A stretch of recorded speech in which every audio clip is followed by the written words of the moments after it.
हम मीरा मिश्रा गोर लगै छी मिथिला तऽ सब गोटाके वीडियोमे स्वागत अछि। एहिमे हम बताबऽ जा रहल छी जे साँझ पाबनिके अरिपन कोना पड़ै छै और मंत्र दुनू चीज। बहुत रास अहाँ सबके कमेंट आयल छलै, तऽ चलू जिनका मंत्र चाही तऽ पहिले कॉपी पेन लऽ लिअ, ताबत हम अरिपनके बारेमे बतबै छी। तऽ देखियौ ई पाबनि 14 जनवरीके मनायल जाइए, कहियो कहियो अहाँके 15के सेहो भऽ जाइए। तऽ तिला संक्रांति पाबनि दिन ई साँझ पाबनि मनायल जाइए। जिनकर 1 सालके अंदर विवाह भेल रहै छनि ओहि पाबनि पूजै छथि। तऽ सबसँ पहिले हम सब गोटाके बहुत बहुत शुभकामना दै छी, बहुत बहुत बधाई। और चलू आब हम बताबऽ जा रहल छी जे अरिपन कोना पड़ै छै। तऽ देखियौ एहिमे जे पाबनि दिन जे अरिपन पड़ै छै तऽ सबसँ पहिले भोरे आँगन गोबरसँ नीपल जाइ छै। ओकर बाद चिकनी माटिसँ साँझमे कनि पहिले 2 घंटा पहिले पाबनिसँ चिकनी माटिसँ ऊपरसँ ठाँव होइ छै। ओकर बाद पिठारसँ अरिपन पड़ै छै। से भगवती घरमे और बहुत रास विध होइ छै और आँगनमे सेहो बहुत रास विध होइ छै। गौरी पूजा सबटा आँगनेमे होइ छै, तऽ ओहि दिन बहुत अरिपन होइ छै। साँझ पाबनि पूजैके 2टा अरिपन, एकटा अहाँके भऽ गेल पश्चिमके तरफ, एनाके मुँह रहतै पश्चिम जे पूजथिन, और एकटा उत्तरके तरफ मुँह रहतै, तऽ 2टा होइ छै। तऽ पश्चिमके तरफ जे साँझ पाबनि पूजै लेल अरिपन हेतै से अरिपन कोसा जकाँ हेतै, अपना सब जेना कोसा बनबै छी कोनो पाबनिमे। और उत्तरके तरफ जे हेतै से गोल हेतै, गोल चौकोर, ओहिमे गोल फूल हेतै। और अहिबात पुरहर गौरीके पूजैके अरिपन, बैसैके अरिपन, और भगवती घरमे जे चूल्हा सब बैसायल जाइ छै, डाली सब, बहुत किछु होइ छै, साग भात सब जे काटल जाइ छै, तऽ सबटा भगवती घरमे अरिपन हेतै। और ओतऽसँ अहाँके से आँगनमे बढ़िआँसँ ओहि दिन पिठार लऽ कऽ अरिपन हेतै, सिन्दूर लगायल जेतै। तऽ भऽ गेल ई अहाँके ओहि दिनका अरिपन। ओकर अगिला दिन बाद जे पूजथिन तऽ खाली अपन गोबरसँ अरिपन हेतै। तऽ गायके गोबर सबसँ शुद्ध मानल गेल हन। अगर गायके गोबर नहि तऽ तखन कोनो गोबरसँ अहाँके ठाँव हेतै। और बात आबै छै जे आब तऽ सब गामेमे नहि रहै छी, तऽ जे बाहर रहै छी तऽ हुनका तऽ गोबर नहि भेटतै।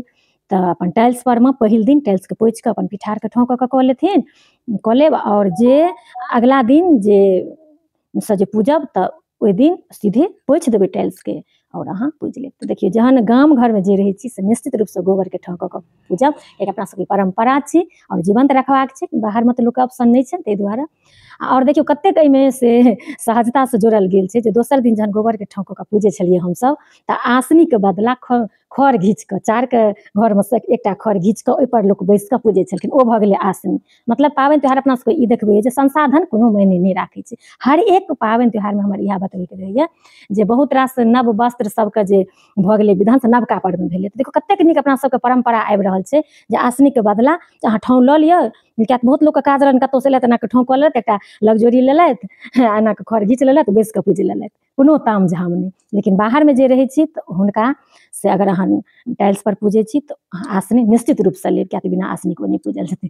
और जे गाममे रहै छी से अहाँ खढ़ घीच कऽ पूजब। इएह छलै हन अहाँके ठाँवके बारेमे। आब चलू हम मंत्र बतबै छी जे कोन दिस कोन मंत्र हेतै। तऽ गौरी मंत्र तऽ हम बहुत गोटाके हजारो गोटाके देने हैब, बेसी अनगिनत जतेक अहाँसब हमरा कमेंट केलहुँ हन, मैसेज केलहुँ हन। कमेंटमे गौरी मंत्र नहि दै छी किएकि गुप्त राखल जाइ छै, सार्वजनिक नहीं कयल जाइ छै। तऽ एखनो जिनका गौरी मंत्र चाही तऽ हमरा मैसेंजरपर आबि कऽ अहाँसब कमेंट करब, या इंस्टाग्रामपर आबि कऽ अहाँ गौरी मंत्र लिखबै तऽ अहाँके भेट जायत। तऽ चलू आब एहिमे मंत्र की होइ छै दुनू तरफ। तऽ सबसँ पहिले पूजल जेतै पश्चिम दिस। तऽ पश्चिम दिशाके मंत्र ई छियै: संझे संझे महासंझे पहिल संझे। ई साँझ पाबनि पूजि ककरा देल? जायके देल। जायके देने की हैत? 7 जन्म अइहब 7 जन्म सहिहब, सीता सनक सती गंगा सनक पवित्री, नमस्ते नमस्ते नमस्ते। ई भऽ गेल अहाँके पश्चिम दिशाके मंत्र। आब चलू बतबै छी उत्तर दिशाके मंत्र। उत्तरायण छी, दक्षिणायन छी, जीव छी, जान छी, लौक थौक थान छी। ई साँझ पाबनि पूजी ककरा देल? जायके देल। जायके देने की हैत? 7 जन्म अइहब 7 जन्म सहिहब, सीता सनक सती गंगा सनक पवित्री, नमस्ते नमस्ते नमस्ते। 3 बेर दुनू भाग 3 बेर ई पूजल जाइ छै। बेलपत्र पर सुपारी राखि कऽ और चाउरके आटाके लाल और पियर रङ्गके लग्जोरीमे सासुरसँ अबै छै। एकटामे 4 गोमे लग्जोरी रहै छै। ओकर विधि विधानके हम अलगसँ एकटा अहाँ सबके हम दोसर वीडियो बना देब, बहुत लम्बा भऽ जायत। तऽ ई 3 बेर पूजल जाइ छै। आब से प्रश्न उठै छै जे ई 1 साल तक जे पूजल जाइ छै तऽ बीचमे तऽ स्वाभाविक छै जे किनको कतहु जाइके रहलै, या विवाह शादी किछुमे कतहु गाम गमाइत नोत हकार, या किनको बीचमे धिये पुते भऽ गेलनि तऽ छोड़ऽ पड़ै छै, कंटिन्यू नहि भऽ पाबै छै। तऽ तखन ओहि स्थितिमे की कयल जाइ छै? देखियौ जखन छूटि जाइ छै तऽ अहाँके जतेक दिन छूटि गेल ने तऽ ओकरा अहाँ नोट कऽ के राखि लिअ, या याद राखू जे एतेक तारीखसँ एतेक तारीख हमरा छूटि गेल अछि। ओकर अहाँ बादमे अहाँ दुनू जेना पूजै छी पूरब और पश्चिम और उत्तर, तऽ दुनू तरफ अहाँ पूजि लिअ 3 बेरके। पहिल दिन जे पूजब तऽ पहिल दिन तऽ बहुत रास गीत नाद होइ छै, गोसाउनी ब्राह्मणसँ लऽ कऽ पाबनि तिहार भगवान नचारी बहुत गीत होइ छै। तऽ जाबत सब आँगनमे छथि गीत नाद होइ छै तऽ पहिल दिन लोक बहुत बेर पूजै छथिन, जतेक बेर अहाँ पूजि सकी, ओकर कोनो नहि छै।